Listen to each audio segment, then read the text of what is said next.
এই সেই আরাফাতের ময়দান, যে ময়দানে কিয়ামতের মাঠ প্রস্তুত করা হবে এবং এখানে দাঁড়িয়েই প্রিয় নবী হযরত মুহাম্মদ সাল্লাল্লাহু আলাইহি সাল্লাম তার জীবনের অর্থাৎ শেষ বিদায়ের ভাষণটি দিয়েছিলেন, যেটিকে আমরা বিদায় হজের ভাষণ নামেও চিনি।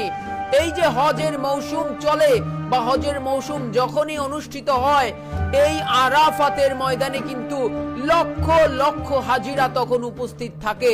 যেহেতু হজ শেষ, আর তাই ময়দানটি এখন কিন্তু একেবারেই শুনশান, নীরবতা শূন্য।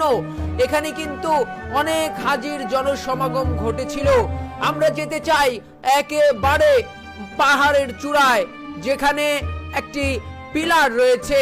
বলা হয়ে থাকে ওই পিলারের পাদদেশে দাঁড়িয়েই প্রিয় নবী হযরত মুহাম্মদ সাল্লাল্লাহু আলাইহি সাল্লাম জীবনের শেষ ভাষণ দিয়েছিলেন। বন্ধুরা, আপনারা যে যেখান থেকে ঠিক এই মুহূর্তে ডেইলি আবাবিলকে দেখছেন, অবশ্যই কিন্তু এই ভিডিওটি শেয়ার করে দিবেন এবং আপনারা কে কোথা থেকে এই ভিডিওটি দেখছেন সেটি কিন্তু কমেন্ট করে দিবেন।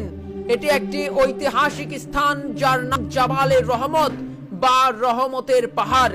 মক্কা নগরীর পূর্ব দিকে মসজিদে হারাম থেকে প্রায় 9 কিলোমিটার দূরে এই পাহাড়ের অবস্থান।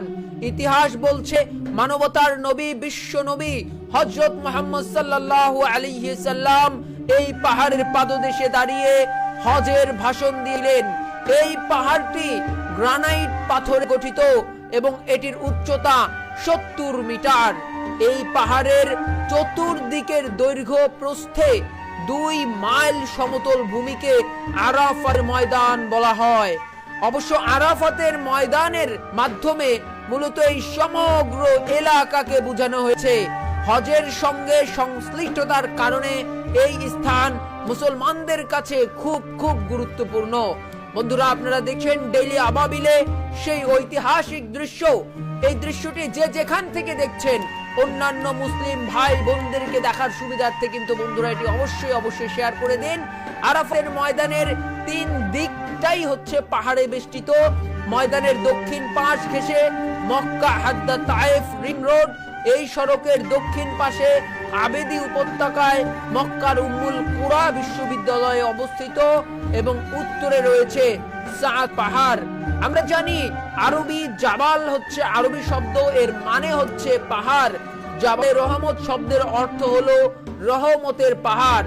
এই পাহাড়ের উপর যে উঁচু পিলারটি আছে, একে কেউ কেউ দোয়া পড়ার পাহাড়ও বলা হয়।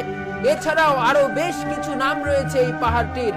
আর এই উপরের যে পিলারের কাছে যাওয়ার জন্য পাহাড়ের বুক বেয়ে যেসব সিঁড়ি রয়েছে, সেই সিঁড়িগুলো কিন্তু বেশ প্রশস্ত। দেখতে পাচ্ছেন পুরো মক্কা নগরী, বন্ধুরা একেবারে মক্কার পাহাড়। এই এলাকায় কিন্তু আমাদের নবী করিম সাল্লাল্লাহু আলাইহি সাল্লাম কিন্তু বেড়ে উঠেছেন, তার জন্মস্থান।